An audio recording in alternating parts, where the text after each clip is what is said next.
Hello everyone, welcome to the first episode of Geek Room Experiments. In this series we'll be tackling cool simulations, algorithms and optimizations, mostly within Unity, and today we're starting with the flocking or Boids simulation.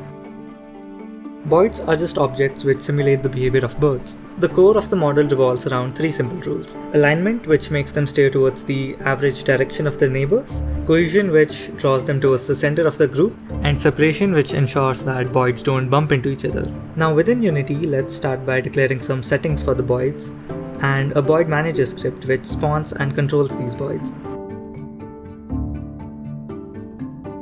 I'll try to implement the alignment rule first. To calculate the alignment, we first get all nearby Boids within a certain radius. We'll take the average of their forward directions or forward velocities, and this is the direction that our Boid should be pointing towards. To smoothly transition between our current direction and the desired direction, we'll need to apply steering force to the Boid over some time. This force is simply the difference of the desired and current velocities, and when applied, smoothly aligns the Boid with the rest of the flock. Now inside of Unity, I've set up this function which takes a list of all the Boids and iterates through them. The isValidBoid function checks whether the other Boid is close enough to the Boid calling the function, and if so, we add up the velocities, take their average, and return the steering force. If there are no nearby Boids, we'll just return an empty vector. Let's see how the Boids are doing as we gradually increase the alignment radius.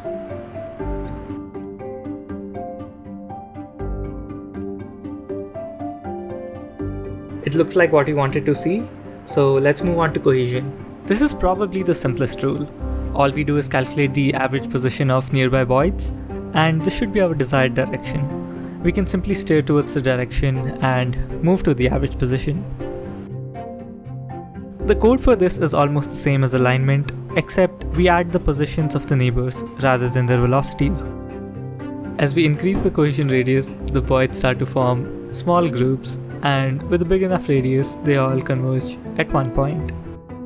To calculate separation, we need to move away from nearby Boids. To do so, we'll take the distance vector to a neighbor, and we want to move in the opposite direction, so we'll flip that around. The separation vector can be found as the distance vector divided by its magnitude squared. Doing this for all the neighbors gives us these weighted vectors, and when averaged out, they tell the Boid where to move. And here's the code for that. With separation enabled, the Boid always tries to move away from each other and appear to jitter more or less in the same place. Let's put the three rules together, and I'll also color the Boids based on their speed to make things look more interesting. This looks pretty cool, but the movement isn't very natural, and that's because we're updating the Boids' positions sequentially one by one, when all of their positions should update at the same time after the calculations are done. We can fix this by simply recording the Boid state at every iteration and updating the actual position and velocity only after the calculations are over. Right now I'm rendering around 500 Boids, and this looks great, but we're only getting 60 frames per second and we can do a lot better. If you have been paying attention, you would have noticed that the three rules require almost the same kind of calculations, and so it would make a lot more sense for us to run them all in one loop.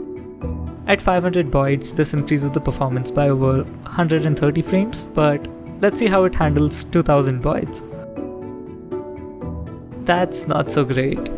We could try to implement a smarter way to find nearby Boids, like Raycasting, which I'm already doing for the obstacle avoidance, but either way, our main bottleneck is actually the CPU. So the CPU has less number of cores and performs tasks one by one, whereas your GPU has a lot more cores and can do things in parallel.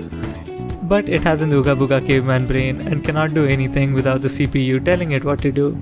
In Unity, we can achieve this by using a compute shader. Using this, we can send data into the GPU, the shader will process the data, and we can get it back.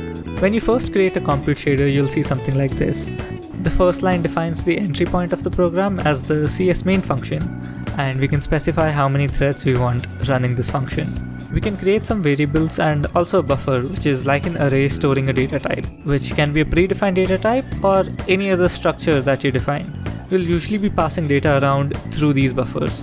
Now you can run calculations on these in parallel inside the CS_main function.